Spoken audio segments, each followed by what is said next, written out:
Hi hello ಎಲ್ರಿಗೂ ನಮಸ್ಕಾರ, welcome to my channel. ನಾನು ಪಂಚಮಿ ಹಬ್ಬಕ್ಕೆ ಅಂತ ಹೇಳಿ ಅಮ್ಮನ ಮನೆಗೆ ಹೋಗ್ತಾ ಇದ್ದೀನಿ. ಆ ವ್ಲಾಗ್ನ ನಿಮ್ಮ ಜೊತೆ ಶೇರ್ ಮಾಡ್ಕೋತಾ ಇದ್ದೀನಿ. ಸೊ ನಾನು ಬಸ್ಸಲ್ಲಿ ಹೋಗ್ತಾ ಇದ್ದೀನಿ. ರೊಟ್ಟಿ ಹಬ್ಬದ ದಿನ ಪಂಚಮಿ ಹಬ್ಬಕ್ಕೆ ಅಂತ ಹೇಳಿ ಅಮ್ಮನ ಮನೆಗೆ ಹೋಗ್ತಾ ಇದ್ದೀನಿ. ಸೊ ನಾನು ಬೇಗನೆ ಹೋಗ್ತೀನಿ ಅಂತ ಅಂದ್ಕೊಂಡೆ, ಬಟ್ ತುಂಬಾ ಲೇಟ್ ಆಯಿತು. ನಾನು ಬಿಟ್ಟಿದ್ದು 1 o'clock. ನಾನು ದಾವಣಗೆರೆ ರೀಚ್ ಆಗೋ ಅಷ್ಟರಲ್ಲಿ 7 o'clock ಆಗಿತ್ತು. ಸೊ ಅಮ್ಮ ನನಗೋಸ್ಕರ ತುಂಬಾ ವೆಯ್ಟ್ ಮಾಡ್ತಾ ಇದ್ರು ಸಂಜೆಯಿಂದ. ಬಸ್ ತುಂಬಾ ಲೇಟ್ ಆಗೋಯ್ತು, ಯಾಕಂದರೆ ನಾನು ಹುಬ್ಳಿ ಬಸ್ ಹತ್ತಿದ್ದೆ. ಬೆಂಗಳೂರು ಟು ಹುಬ್ಳಿ ಬಸ್ ಹತ್ತಿರೋದ್ರಿಂದ ಎಲ್ಲ ಕಡೆ ಸ್ಟಾಪ್ ಕೊಟ್ಕೊತ ಹೋಗೋ ಅಷ್ಟರಲ್ಲಿ ತುಂಬಾ ಲೇಟ್ ಆಗಿತ್ತು. ಹಾಗೆ ರೊಟ್ಟಿ ಹಬ್ಬ ಆಗಿರೋದ್ರಿಂದ ಅಮ್ಮ ಹಾಗಲಕಾಯಿ ಪಲ್ಯ, ಮೆಣಸಿಕಾಯಿ ಎಣ್ಗಾಯಿ, ಹಾಗೆ ಹೀರಿಕಾಯಿ ಪಲ್ಯ, ಒಂದು ಬುತ್ತಿ ಅನ್ನ ಮತ್ತು ರೊಟ್ಟಿನ ಮಾಡಿದ್ರು. ಹಾಗೆ ರವೆ ಉಂಡೆ ಕೂಡ ಮಾಡಿದ್ರು. ಹೋದ ತಕ್ಷಣ ಹಸಿವಾಗಿತ್ತು. ಅಮ್ಮ ಊಟಕ್ಕೆ ಹಾಕ್ಕೊಟ್ಟ ತಕ್ಷಣ ನಾನು ಊಟ ಮಾಡಿದೆ. ನಮ್ಮಮ್ಮ ನನ್ನ ಮಗಳಿಗೆ ಊಟ ಮಾಡಿಸಿದ್ರು. ಹಾಗೆ ಸ್ವಲ್ಪ ಹೊತ್ತು ಮಾತಾಡಿ ಅಮ್ಮನ ಜೊತೆ ಮಲ್ಕೊಂಡ್ವಿ. ನಾವು ಚೌತಿಗೆ ನಾಗರ ಪಂಚಮಿಲಿ ನಾಗಪ್ಪಂಗೆ ಹಾಲು ಹಾಕ್ತೀವಿ.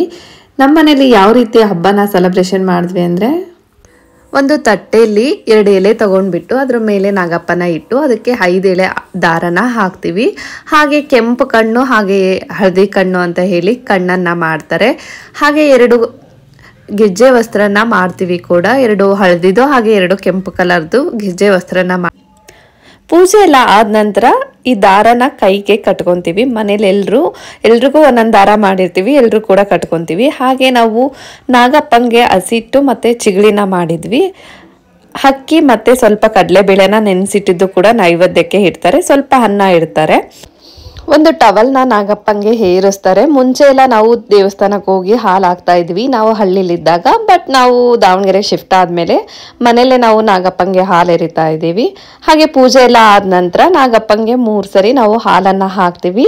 ಒಂದೊಂದು ಕಡೆ ಪದ್ಧತಿಯಲ್ಲಿ ಬೆಲ್ಲದ ನೀರು ಅಂತ ಹೇಳಿ ಹಾಕ್ತಾರೆ. ಬಟ್ ನಮ್ಮನೇಲಿ ಹಸಿ ಹಾಲನ್ನೇ ತೆಗೆದಿಟ್ಟು ನಾಗಪ್ಪಂಗೆ ಹಾಕ್ತಾರೆ. ನಮ್ಮನೇಲಿ ಒಂದೇ ದಿನ ಹಬ್ಬ ಸೆಲೆಬ್ರೇಷನ್ ಮಾಡೋದು. ಕೆಲವೊಂದು ಕಡೆ ಒಳಗಡೆ ಹಾಲು ಹೊರಗಡೆ ಹಾಲು ಅಂತ ಹೇಳಿ ಹಾಕ್ತಾರೆ. ನಮ್ಮ ಕಡೆ ಹಾಗೇನು ಹಾಕಲ್ಲ.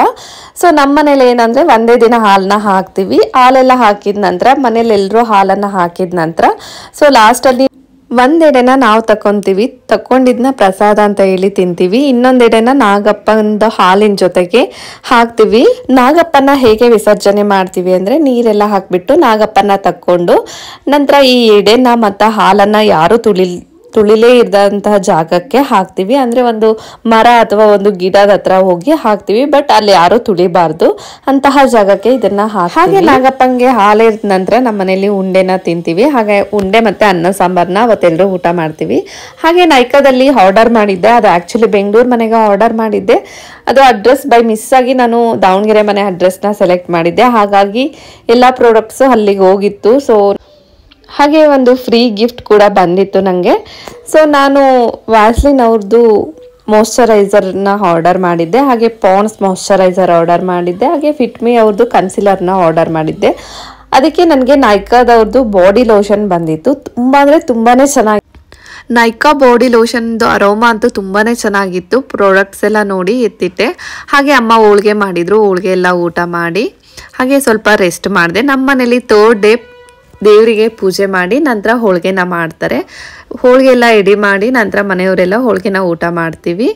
ಹಾಗೆ ಎಲ್ಲ ಪೂಜೆ ಮುಗಿದ ನಂತರ ನಾವು ಮನೇಲಿ ಎಲ್ಲರೂ ಊಟ ಮಾಡಿದ್ವಿ. ಹಾಗೆ ಅಮ್ಮನ ಮನೇಲಿ 5 ಡೇಸ್ ಹೇಗೆ ಕಳೆದೆ ಅಂತಲೇ ಗೊತ್ತಾಗಲಿಲ್ಲ. ಅಲ್ಲ ನೋಡ್ತಾ 5 ಡೇಸ್ ಹೋಗೇ ಬಿಡ್ತು. ಹಾಗಾಗಿ ರಿಟರ್ನ್ ನಾನು ಬೆಂಗಳೂರಿಗೆ ಬರಬೇಕಾಗಿತ್ತು. ಒಂದೇ ಭಾರತ್ ಟ್ರೈನ್ನ ಬುಕ್ ಮಾಡಿದ್ದೆ. ಯಾಕಂದರೆ ಲಾಸ್ಟ್ ಟೈಮ್ ಹೋಗುವಾಗ ಎಕ್ಸ್ಪೀರಿಯೆನ್ಸ್ ಆಗಿತ್ತು, ತುಂಬಾ ಲೇಟ್ ಆಗಿತ್ತು. ಹಾಗಾಗಿ ಬೇಗ ಹೋಗೋಣ ಅಂತ ಹೇಳಿ ಒಂದೇ ಭಾರತ್ ಟ್ರೈನ್ನ ಬುಕ್ ಮಾಡಿದ್ದೆ. ನಾನು ಕೂಡ ಫಸ್ಟ್ ಟೈಮ್ ಜರ್ನಿ ಮಾಡ್ತಿರೋದು. ಜರ್ನಿ ಎಕ್ಸ್ಪೀರಿಯೆನ್ಸ್ ಕೂಡ ಹೇಗಿತ್ತು ಅಂತ ನೋಡೋಣ ಅಂತ ಹೇಳಿ ಟ್ರೈನ್ನ ಬುಕ್ ಮಾಡಿದ್ವಿ. 3 ಅವರ್ಸಲ್ಲಿ ನಾವು ಬೆಂಗಳೂರನ್ನ ರೀಚ್ ಆದ್ವಿ.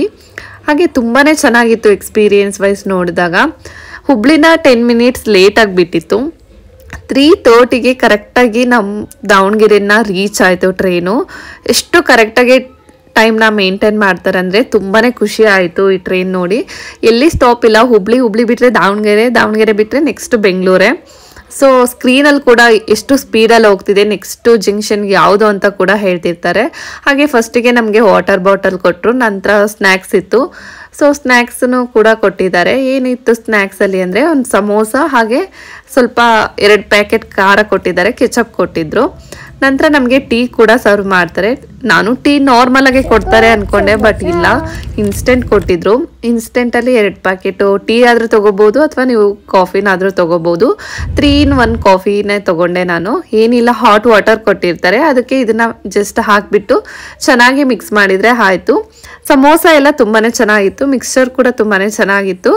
ಆದರೆ ಟೀ ಮಾತ್ರ ಓಕೆ ಅಂತ ನನಗೆ ಅನ್ನಿಸ್ತು ಪರ್ಸ್ನಲ್ ಆಗಿ. ತುಂಬ ಚೆನ್ನಾಗಿದೆ ಅಂತ ಏನು ಫೀಲ್ ಆಗಲಿಲ್ಲ, ಬಟ್ ಓಕೆ ಪರವಾಗಿಲ್ಲ ಅನ್ನೋ ಥರನೇ ಇತ್ತು. ಟ್ರೈನ್ ಜರ್ನಿ ಅಂತೂ ತುಂಬಾ ಚೆನ್ನಾಗಿತ್ತು. ಹಾಗೆ ಸಂಜೆ ಆಗ್ತಿದ್ದಂಗೆ ಸನ್ಸೆಟ್ ಕೂಡ ಆಗ್ತಾ ಇತ್ತು. ಆ ವ್ಯೂ ಕೂಡ ತುಂಬಾ ಚೆನ್ನಾಗಿ ಕಾಣ್ತಾ ಇತ್ತು, ಸನ್ಸೆಟ್ ಆಗ್ತಾ ಇರೋ ವ್ಯೂ. ನಂತರ ಬೇಗನೆ ಬೆಂಗಳೂರು ಬಂತು ಅಂತ ನಮಗೆ ಅನ್ನಿಸ್ತು. 3 hours ಹೇಗೆ ಹೋಯ್ತು ಅಂತಲೇ ಗೊತ್ತಾಗಲಿಲ್ಲ, ಅಷ್ಟು ಬೇಗ ನಮಗೆ ಬೆಂಗಳೂರು ಕೂಡ ಬಂತು.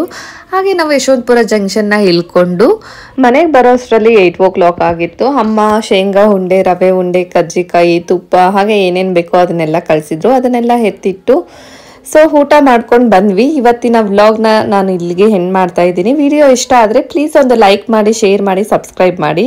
ಇನ್ನು ಯಾರೆಲ್ಲ ನನ್ನ ಚಾನಲ್ನ ಸಬ್ಸ್ಕ್ರೈಬ್ ಆಗದೆ ನೋಡ್ತಾ ಇದ್ದೀರಾ, ಪ್ಲೀಸ್ ಹೋಗಿ ಸಬ್ಸ್ಕ್ರೈಬ್ ಮಾಡ್ಕೊಳ್ಳಿ. ಹಾಗೆ ಪಕ್ಕದಲ್ಲಿರೋ ಬೆಲ್ ಬಟನ್ನ ಕ್ಲಿಕ್ ಮಾಡಿ. ಬೆಲ್ ಬಟನ್ನ ಕ್ಲಿಕ್ ಮಾಡೋದ್ರಿಂದ ನನ್ನ ಎಲ್ಲ ವಿಡಿಯೋಗಳ ನೋಟಿಫಿಕೇಶನ್ ನಿಮಗೆ ಬರುತ್ತೆ.